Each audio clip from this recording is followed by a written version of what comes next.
per hari ini, terutama setelah Jokowi tak lagi jadi presiden, satu-satunya yang cukup setia memberikan pembelaan kepada Jokowi adalah sejumlah relawan, dan relawan itu orangnya itu-itu saja. Hmm, Dan sangat kelihatan sekali tampilan ke publiknya agak sedikit kewalahan hmm, menghadapi para jubir yang selama ini cukup aktif memberikan serangan ke Jokowi. Maka hmm, tidak mengherankan kalau Jokowi pada akhirnya hmm, juga harus secara langsung menghadapi serangan-serangan itu. hmm. Maka tidak mengherankan kalau kita iris satu persatu. Ya, Jokowi kan memberikan tanggapan misalnya terkait dengan pemakzulan. hmm, Jokowi juga memberikan tanggapan terkait dengan ijazah. hmm. Jokowi juga memberikan tanggapan terkait dengan SMK dan seterusnya. Itu artinya apa? Per hari ini Jokowi memang kehilangan begitu banyak para pendukungnya. Termasuk partai-partai yang bergabung di koalisi yang dulu dikatakan atau bisa dikatakan cukup dekat dengan Pak Jokowi.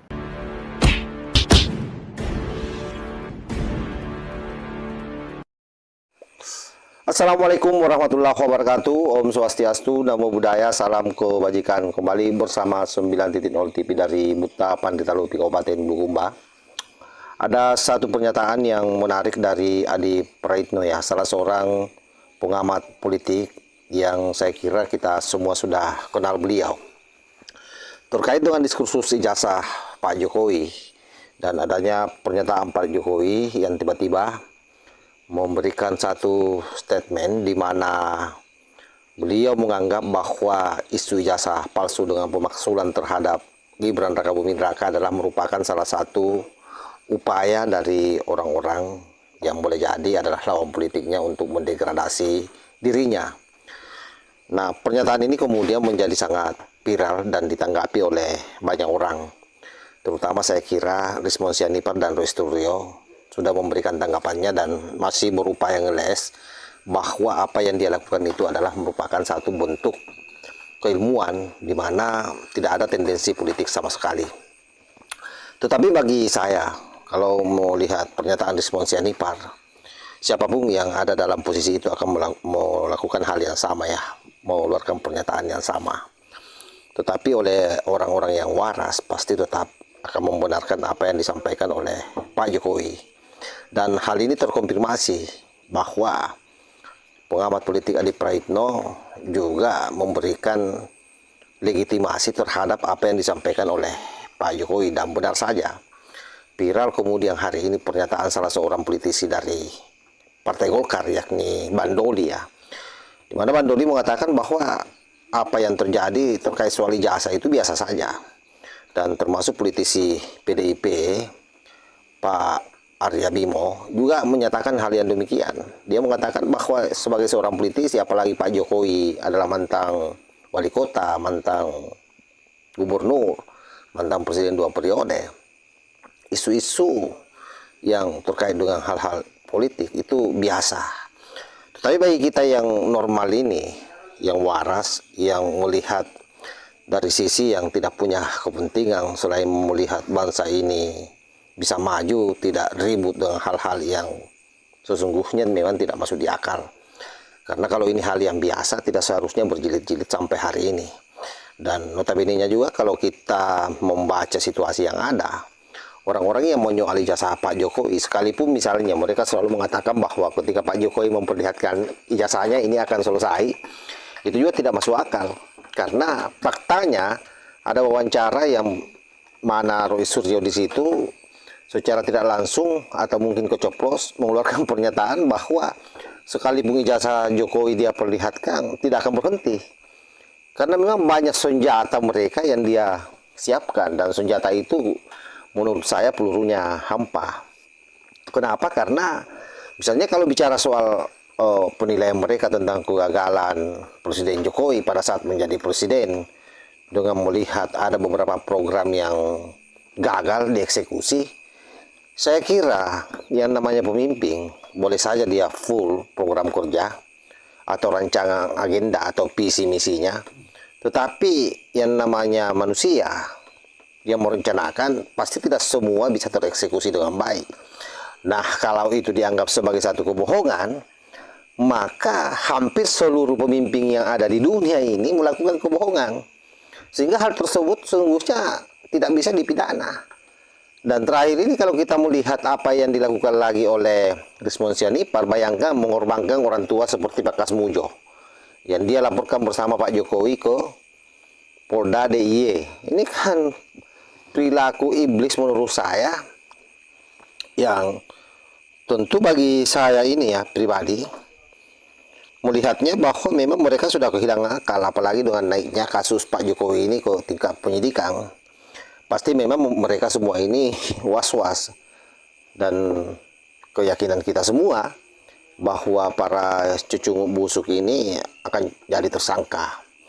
Malah memang kita berharap sebenarnya Polda Metro Jaya mempercepat kasus ini.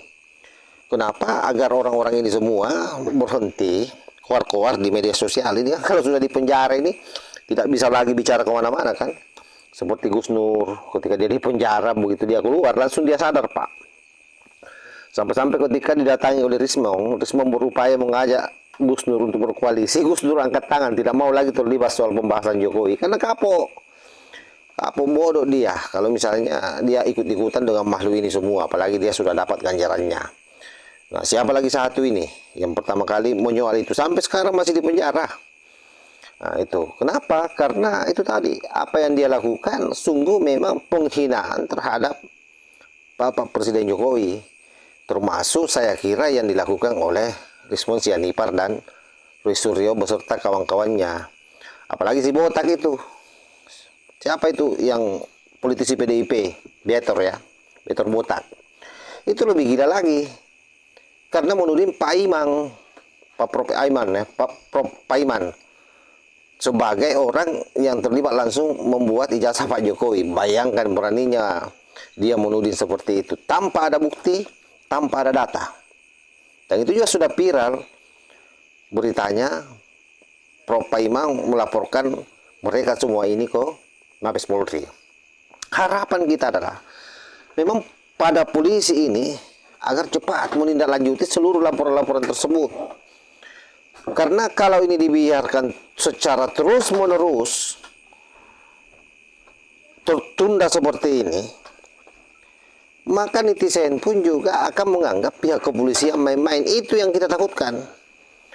Jadi tidak usah lagi peduli apa yang mereka sampaikan hari ini. Tetap harus on the track, menaikkan ini masuk ke kejaksaan untuk disidangkan nanti. Nah, silakan di persidangan nanti. Mereka semua berargumen. Pak Jokowi juga sudah mengatakan bahwa saya akan perlihatkan ijazah saya tak kalah sudah di persidangan. Nah, hari ini Roy Suryo merasa memiliki ada 5 ijazah yang seangkatan dengan Pak Jokowi, yang merupakan ijazah asli UGM. Bahkan ada katanya klaimnya ijazah Fakultas Kehutanan. Nah, kita akan lihat nanti apakah identik atau bagaimana di persidangan. Yang pasti semua orang yang waras, saya yakin ketika UGM sudah mengatakan bahwa ijazah Jokowi asli, sudah tidak ada lagi yang mempermasalahkan itu. Kenapa? Sebab UGM ini bukan perguruan tinggi abal-abal. Ini perguruan tinggi, salah satu perguruan tinggi terbaik di Indonesia. Nah, sekelas UGM saja yang didelegitimasi oleh mereka, bagaimana dengan perguruan tinggi yang lain? Coba bahayanya ini. Belum lagi misalnya polisi dianggap sebagai polisinya Jokowi. Ada juga itu perempuan yang dari Yaman itu, yang mantan presenter televisi itu, Rahma Sarita ya namanya. Bayangkan tuduhannya terhadap Polri. Katanya Polri ini bekerja untuk Pak Jokowi. Kenapa? Karena kasus cucung busuk semua ini naik ke penyidikan. Karena keinginan mereka memang kasus ini tidak berjalan. Nah, saya kira apa yang akan terjadi ke depan ini terang benderang bahwa mereka semua ini akan rungkat. Nah, terutama si Rismon Sianipar dan Roy Suryo. Nah, kita tinggal melihat seperti apa situasi hari ini. Netizen sudah sangat cerdas memfilter informasi mana yang baik dan mana yang tidak baik, atau mana yang benar dan mana yang salah, mana yang berdasarkan kebohongan dan mana yang berdasarkan fakta dan data. Dan apa yang terjadi? Hasil uji forensik mengatakan bahwa data-data yang siapkan oleh mereka para penggugat ini, itu adalah data-data sampah. Oh, bicara ijazah itu, sekali lagi, itu analog. Harus fisiknya langsung yang diteliti, fisiknya langsung yang diuji. Bukan ada fotokopi, apalagi hasil uploadan di media sosial, yang kemudian itu dijadikan sebagai bahan untuk diuji forensik. Kalian salah alamat. Sampai kiamat pun, kalau itu yang menjadi argumentasi kalian, itu tidak akan bisa dibenarkan. Sekelas laboratorium forensik Polri Anda lumahkan, itu semakin kurang ajar lagi Anda itu. Karena siapa lagi di negara ini yang memiliki legitimasi untuk mengatakan keabsahan satu dokumen kalau bukan Puslapor Polri. Itu yang diakui. Kalian ini mengaku-ngaku sebagai peneliti, tapi pada prinsipnya buat saya secara pribadi, kalian ini adalah peneliti abal-abal. Jadi, alasan Anda melakukan ini semua, netizen sudah tahu. Kemungkinan besarnya Anda dibayar. Dan Pak Prabowo juga sudah pernah menyatakan itu, bahwa hati-hati. Jangan sampai asing terlibat masuk mengobok negara kita. Jangan sampai kalian ini adalah antek-antek orang asing. Kedua, proses perjalanan politik Anda semua ini saya kira terpantau dengan baik. Anda ada di pihak mana? Apalagi orang-orang yang membackup Anda. Apa itu namanya? Tim pembela ulama dan akademisi. Ini semua ini ekses FPI dan HTI ini. Mantan pembela Rizik, mantan pembela HTI. Ya notabene-nya mereka semua ini adalah anti NKRI. HTI dengan sistem khilafahnya. Kemudian FPI dengan slogannya NKRI Bersyariah, khilafah juga itu. Nah, kalau ini dibiarkan terus-menerus, maka ini tidak akan membawa kebaikan untuk rakyat. Bahkan karena isu ini, seluruh program Pak Prabowo tertutupi. Tidak ada hal yang dilakukan oleh Prabowo yang merupakan program prioritas hari ini terpublik ke permukaan, karena ditutupi oleh berita-berita sampah. Oleh karena itu saya kira memang tidak ada pilihan lain. Polri lah sebenarnya yang harus melakukan percepatan untuk kasus ini, supaya semua bisa berjalan dengan normal kembali. Wallahul muwaffiq ila aqwamit thariq. Wassalamualaikum warahmatullahi wabarakatuh.